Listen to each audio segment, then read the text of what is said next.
തിരുവനന്തപുരം ശ്രീപത്മനാഭസ്വാമി ക്ഷേത്രത്തിൽ സൂക്ഷിച്ച സ്വർണത്തിന്റെ അളവിൽ കുറവ് വന്നതിൽ പോലീസ് അന്വേഷണം തുടരുന്നു എന്നതാണ്. സ്വർണം സൂക്ഷിച്ച സ്ട്രോങ് റൂമിൽ സുരക്ഷാ വീഴ്ച എന്നാണ് പോലീസ് പറയുന്നത്. റൂമിനുള്ളിൽ CCTV ക്യാമറകളും സെക്യൂരിറ്റി ജീവനക്കാരുമില്ലെന്നും കണ്ടെത്തലുണ്ട്. അശ്വിൻ പാലാഴയാണ് തിരുവനന്തപുരത്ത് നിന്ന് വിശദാംശങ്ങളുമായി ചേരുന്നത്. Ashwin, very good morning. അപ്പോൾ കഴിഞ്ഞ ദിവസം വരുന്ന ഈ വാർത്ത ഒരു 13 പവൻ എന്നാണ് മനസ്സിലാക്കാനാവുന്നത്. അപ്പോൾ അത് കാണാതാകുന്നു. ഏത് വിധത്തിലായിരിക്കും അത് കാണാതായത്? എന്തായാലും സുരക്ഷാ വീഴ്ചയുണ്ടെന്നൊരു വിലയിരുത്തലുണ്ടല്ലോ. Hashmi Christina, very good morning. നമുക്കറിയാം, ഈ ക്ഷേത്രത്തിൽ ഒരു തവണയെങ്കിലും ദർശനം നടത്തിയവർക്കറിയാം, ഇതിൻ്റെ അകത്ത് പ്രതിഷ്ഠ ശിരസ, ഉടൽ, പാദം, ഇതിങ്ങനെ മൂന്ന് വാതിലിനുള്ളിലാണ് ഇരിക്കുന്നത്. ആ 3 വാതിൽ കൂടിയാണ് നമുക്ക് ദർശനം ലഭിക്കുന്നത്. ഇതിൽ ഒരു വാതിൽ വീണ്ടും സ്വർണം പൂശാനായി സൂക്ഷിച്ചിരുന്ന സ്വർണ്ണമാണ് കഴിഞ്ഞ ദിവസത്തെ ഓഡിറ്റിൽ കാണാതായത്. 13 പവനാണ്, അതായത് 107 ഗ്രാമിൻ്റെ കുറവാണ് ഈ ഓഡിറ്റിൽ രേഖപ്പെടുത്തിയിരിക്കുന്നത്. പിന്നീട് അത് കൃത്യമായ പരിശോധനയൊക്കെ നടത്തിയിരുന്നു. ഇന്നലെ ആദ്യഘട്ടത്തിൽ ക്ഷേത്രത്തിൽ ഉദ്യോഗസ്ഥരും ജീവനക്കാരും എല്ലാം അത് പരിശോധിച്ചു, എവിടെയാണ് കാണാതെ പോയത് എന്നുള്ള കാര്യം.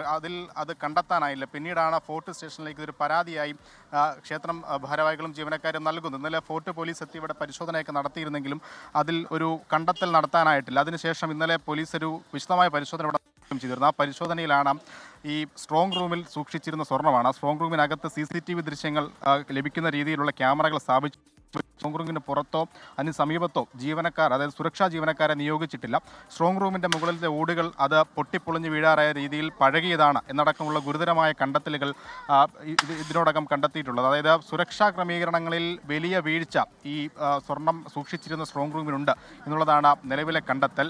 എന്തായാലും ഈ സ്വർണം പൂശാനായി കരാർ ഏറ്റെടുത്തിരിക്കുന്ന കരാർ ജീവനക്കാരനെയും ഒപ്പം അവരുടെ ജീവനക്കാരെയും ഒപ്പം ക്ഷേത്രത്തിലെയും ജീവനക്കാരെയും അടക്കം ഫോർട്ട് പോലീസ് നിലവിൽ വിശദമായി ചോദ്യം ചെയ്തുകൊണ്ടിരിക്കുകയാണ്. ഈ CCTV ദൃശ്യങ്ങൾ സ്ട്രോങ് റൂമിന് മുന്നിൽ ഇല്ലാത്ത സാഹചര്യത്തിൽ അതിന് സമീപത്തുള്ള, അതായത് ഈ സ്വർണവുമായി പോയ വഴിയിലെ CCTV ദൃശ്യങ്ങളെല്ലാം കൃത്യമായി പരിശോധിക്കുന്നുണ്ട്. ഇതുവരെയും എന്താണ് സംഭവിച്ചത് എന്നത് വ്യക്തമാകുന്ന തരത്തിലുള്ള സൂചന ലഭിച്ചിട്ടില്ല എന്നുള്ളതാണ് പോലീസിൽ നിന്നും വ്യക്തമാകുന്നത്. എന്തായാലും ഈ നിലവിലെ മൊഴിയെടുപ്പ്, ചോദ്യം ചെയ്യലൊക്കെ പൂർത്തിയാകുന്ന മുറയിൽ മാത്രമേ ഈ 13 പവൻ സ്വർണം എവിടെ പോയി എന്നുള്ള കാര്യത്തിലൊരു ധാരണയാവുകയുള്ളൂ. ഹാഷ്മി.